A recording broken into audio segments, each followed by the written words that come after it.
All right, I think you're downstairs still, but I think I have time to finish the next chapter before you come out of the shower. Chapter 18. She's probably another supplicant, Cyril said, come to beg you to take away a gift you gave her at birth. Don't turn this one into a squirrel. I can't bear to watch it. Claudia grasped Lucinda's wrist. You can't know squirrels lead charming, contented lives. I'm sure she prefers to be a human maiden. A squirrel? I had to keep her from making a squirrel of me. Abensa abuk abas ad akira, I said, wondering if she spoke Aorthian. I had just told her I didn't understand Kirin. Lucinda's expression softened. I'm sorry, my sweet, she answered in Aorthian. I asked why you were staring at me. You're so beautiful. I let her think me simple. What a darling child. What's your name, dear? Elle. This was Ella in Aorthian. Beauty isn't important, Elle. Only what's in your heart is important. Do you understand that? Yes, I'm sorry, I stared. No need to be sorry, sweet child. You did nothing wrong. Her smile was dazzling. Thank you, lady, I curtsied. You may call me Lucinda. She lifted her chin. They would not have me say so, she indicated Cyril and Claudia. But I am a fairy. A fairy? That's why you're so beautiful. My friends are shopkeepers, Cyril said firmly, also in Aorthian. We sell shoes. For tiny feet, Lucinda laughed. For children, Claudia amended. Oh, I said, I don't need shoes, but I need help, magical help. Can you help me, Lady Lucinda? You don't need her help, Claudia said. You should leave her while you still may. I'd be delighted to help you. You see, Claudia, they do need us. Tell me, Elle. I want more metal, if you please, lady. Whatever anyone tells me to do, I do. Whatever I want to or not. Whether I want to or not. I've always been this way, but I wish I weren't. The maiden is naturally obedient, Cyril said. Isn't that one of your gifts? And she doesn't like it. I know how sweet you were the moment I saw you. Obedience is a marvelous gift, Elle. Sometimes I give that gift to little babies. I certainly won't take it away from you. Be happy to be blessed with such a lovely quality. But, I began, then stopped at Lucinda's order. As Lucinda's order gripped me, my mood changed, and I smiled joyously. The curse had been turned into a blessing. Thank you, lady. Thank you, I said, almost forgetting to speak Aorthian. I kissed her hand. I think you're out of the shower. I gotta go fast. There. You don't have to thank me. You only need to see it in the proper light. She patted my head. Now run along, Elle. My first order in my new state. I was delighted to obey. I rushed off. I knew I was happy only because I'd been ordered to be, but the happiness was absolute. I still understood why I had always hated Lucinda's gift, but I was glad nonetheless. I imagined future commands, awful ones that would kill me, and I glowed at the idea of obeying them. For the first time since Mother had died, I was free of fear. I would embrace whatever happened. I felt as light as a cloud. I decided to find Father. If anyone would have commands for me, he would. I found him outside Euaxie's house, climbing into his carriage. He turned when he heard my voice, and I received a shock. He was actually pleased to see me. I'd never before seen him smile without guile. Ella, my dear. I didn't care if he was angry. I ran away from finishing school. He laughed. I knew the lass had courage. And are you a lady now or still a clumsy cook's helper? How shall I show you? Curtsy for me. I swept him my finest. Excellent. All his cunning returned. You are pretty enough. Foolish of me never to have thought of you. Get in the carriage, Eleanor. I trust you will not damage your gown this time. Shouldn't we say goodbye to Euaxie? I asked, climbing in. She won't miss us. She's too heart-sore over a gift from a fairy. He frowned. They say 3 were here, and I never saw a hair of them. The carriage began to move. I didn't care where we were headed. You were just in time to put your training to use, Father said. Only tell me what I must do. His eyebrows rose. This is more transformation than I had hoped for. He was silent for a long while. I began to feel drowsy. I am a ruined man. His voice startled me. What? I sold an estate that didn't belong to me. The gnomes who bought it found me out. When we reach Frel, I shall have to repay them, and it will take all I own. I shall have to sell our manor, our furniture, the carriage, and I shall have to sell you in a manner of speaking. You must marry so that we can be rich again. So that we can be rich again. Yes, Father, gladly. When? I understood the monstrousness of his plan, but nothing could lessen my joy at the prospect of obeying. What did you say? I said, yes, Father, gladly. When? You ask when, not to whom? You are so anxious to wed? No, Father, only to do your bidding. What did they do to you at that finishing school? No wonder you ran off. When we reached our manor, Father stayed outside to speak with the coachman, while I hurried inside to find Mandy. She was scrubbing vegetables and a parrot perched on her shoulder. She hugged me so tight I could barely breathe. Ella, Ella, my sweet. The parrot squawked in Gnomic. I wished she'd never stop squeezing me. I wished I could spend the rest of my life as a child, being slightly crushed by someone who loved me. Father spoke from the doorway. I shall be away from home this evening. However, tomorrow we shall entertain. Elvish mushrooms will arrive from the market. They're a delicacy, Mandy. Serve them as a first course for Lady Eleanor and her guest. What guest? What guest? Mandy asked my father, after my father left. My husband, perhaps. I'm so glad, Mandy. She dropped the pot she was washing. It fell into the wash tub, but rose back into her hands a moment later. Your what? The parrot squawked again. Mandy had named him Chalk, which, after his favorite word, which was an exclamation in Gnomic, meaning oh, or oh my, or even eek. In this case, I am sure it meant ink. My husband, father has lost all his money. I must marry so he can be rich again. This tops it all, she stormed. What is he thinking about, marrying off a chick like you? And why are you glad about it? Not just glad, I couldn't find the right word. Ecstatic to do it, if it will please them both, my father and my new husband. Mandy cupped her chin in her hand and examined my face. What's happened to you, child? I met Lucinda, and she made me happy to be obedient. No, baby, no, honey, Mandy blanched. She didn't. It's much better this way. I don't feel cursed anymore. Don't be sad, I smiled. See if I'm giving you an order. If you obeyed it, you'd be happy too. She turned you from half puppet to all puppet. I'm supposed to be glad about that? I didn't answer. While Mandy stood dumbstruck, I looked around the kitchen, greeting every familiar object. Finally, she murmured, Lucinda's up to new tricks. Then she spoke to me. I'm starved. Are you ready for dinner, love? We supped together in the kitchen, only the two of us and the parrot, because father had dismissed the other servants. He must like my cooking too much to get rid of me. Mandy told me over cold chicken wings and warm bread. She spoke no more of my new obedience, but it must have been on her mind, because she changed toward me.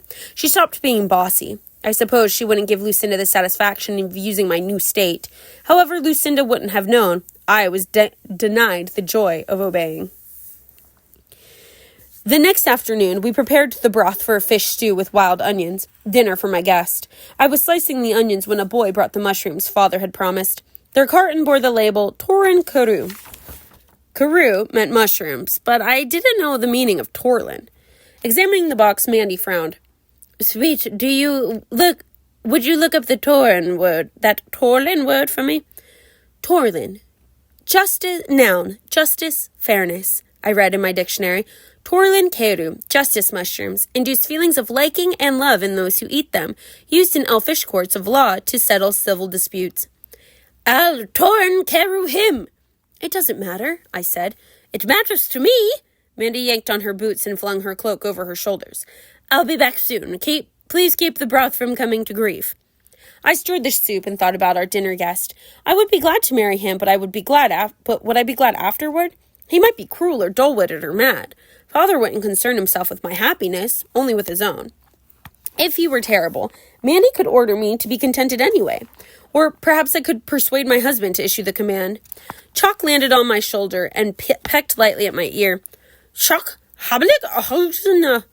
lovely, in order. I had to kiss him. I turned my head and managed to kiss a wing as he flew to perch on a high shelf. He squawked again. I approached the shelf and extended my hand. The bird obligingly hopped on. I brought him close to my face, but before I could touch his my lips to a feather, he flew away to the top of the window shutter. I ran for the chair so I could climb up to him, but as soon as I was high enough, he flew off. When Mandy returned half an hour later, I had a spoon for stirring the broth in one hand and a strainer for catching chalk in the other, and I was breathless from running from one to the other. The curse must have known I was trying to obey because my complaints hadn't started. I wasn't dizzy or faint or in pain, but I was weeping. Chalk wouldn't let me obey and be happy. Ella, what's afoot? A wing. What's a wing? I corrected, starting to laugh through my tears. Chalk won't let me kiss him. Don't kiss that filthy creature, Mandy ordered, releasing me. He did it again, I said. Don't kiss him. I I told Chuck, hoping he'd adopt my addition. I repeated it. Pouch, hugdu, abdu. He liked it. Pouch, abdu, hugdu. Much better. The new version was, don't kiss me. I'd be delighted every time he said it. After we put the kitchen to rights, we began to replace the twirling karoo with innocent mushrooms.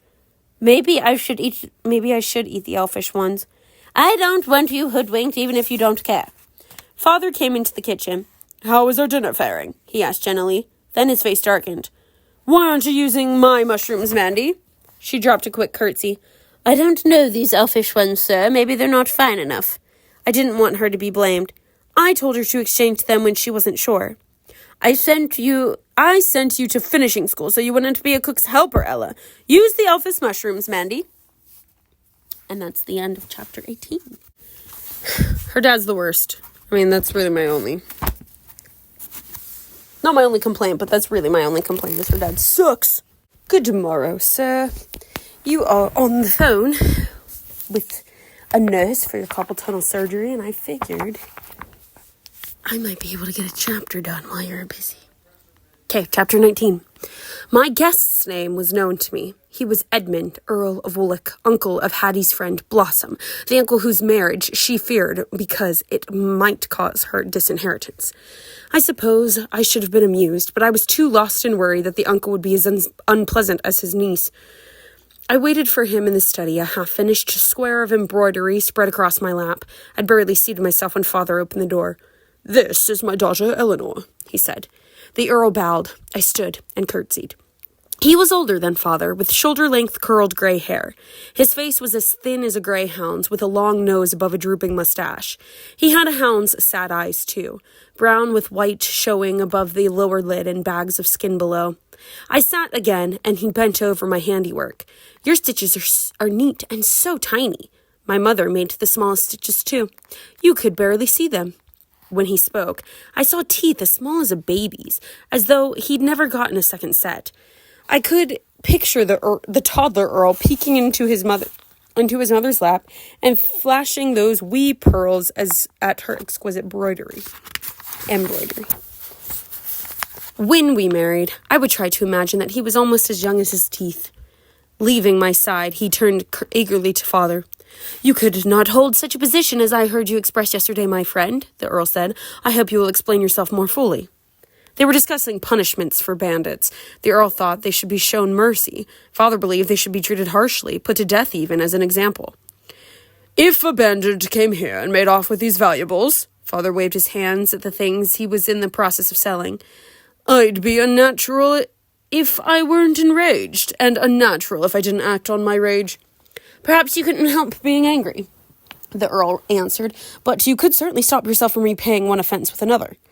I agreed with the Earl and thought of an argument tailor-made for Father. Suppose the thief didn't steal outright, I said. Suppose he robbed you through deception.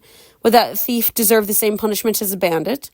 A different case entirely, Father answered. If I allowed a rogue to cheat me, I would deserve my fate. The knave would deserve some punishment, perhaps, but not a severe one.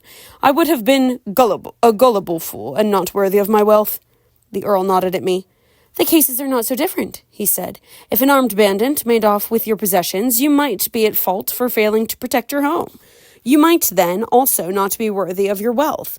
Why should a robber sacrifice his life for your carelessness?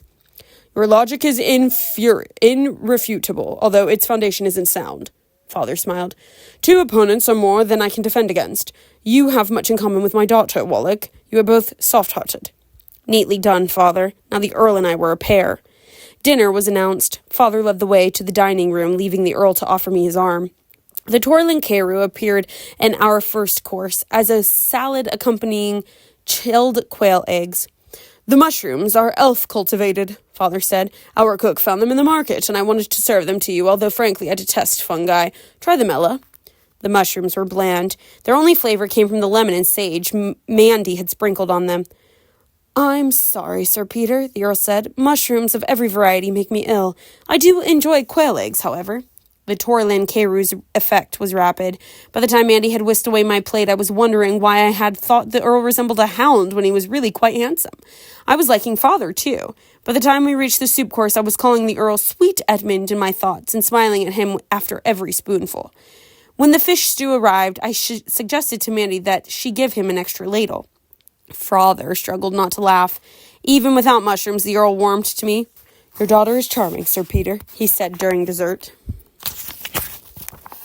"I had no idea she'd grown up so well," he answered. "I must marry her off quickly or spend all my days thinking over her beau." Looking in the study after dinner, I drew my chair close to the Earl. Then I picked up my embroidery and tried to make my stitches so tiny that they were invisible. Edmund and Father were discussing King Gerald's campaign against the ogres. Father thought the king's knights weren't aggressive enough. The Earl believed them to be valiant and praiseworthy. Although I wanted to pay attention to my sewing, I couldn't. Every time the Earl or Father made a point, I nodded my agreement, even though they disagreed. Then I noticed that the room was chilly and settled back into my seat for warmth. Perhaps we should build up the fire, Father. I should hate for our guest to catch cold." "I've never seen Ella so solicitous," Father said, adding a log to the fire. "She seems enamored with you, Wallach." "I am," I murmured. What did you say, dear?" Father asked. Why shouldn't he know how I felt? I wanted him to know. "I am enamored of him, Father," I said clearly, smiling at sweet Edmund. He smiled back. "This isn't the first time I've sampled Sir Peter's hospitality in a superior table, but you were never here before." He leaned toward me in his chair. "She was away at finishing school," Father said, "at Madame Edith's establishment in Jen." "The time was ill spent," I said, "if it delayed our meeting." Father blushed. "My niece, Blossom, is at that school. Were you friends?" The Torlin Carew had no influence over my memory, but I hated to say anything that would cause sweet Edmund pain. "She is several years my senior." "Blossom is almost 18, I think. You can't be very much younger." "I was 15 in September." "You are a child!" He drew back in his seat. I couldn't bear it. "Not such a child," I said. "Mother married when she was 16. If I were to die as young as she did, I should have first to have lived and loved." The Earl leaned toward me again. "You have a loving heart. I see that. More woman than child." Father coughed and offered the Earl a brandy. Then he poured a small amount for me. Edmund touched his glass to mine. "To the eagerness of youth," he said. "May it always get what it longs for." When he left, he took my hand. "Tonight I came to visit your father. May I return to see you?" "You cannot come too soon," I said, "or too often." When Mandy came to kiss me goodnight, I told her every word the Earl had said after I ate the mushrooms. "Isn't he wonderful?" I asked, wanting her to share my happiness. "He sounds nice enough," she said grudgingly. "Not like your father, the poisoner." "But Father is wonderful too," I protested. "Yes, wonderful." She slammed the door as she left. I fell asleep telling myself stories in which I was the heroine and Edmund the hero. But my last conscious idea was an image of Prince Char when he'd caught the bridle of Sir Stephen's horse.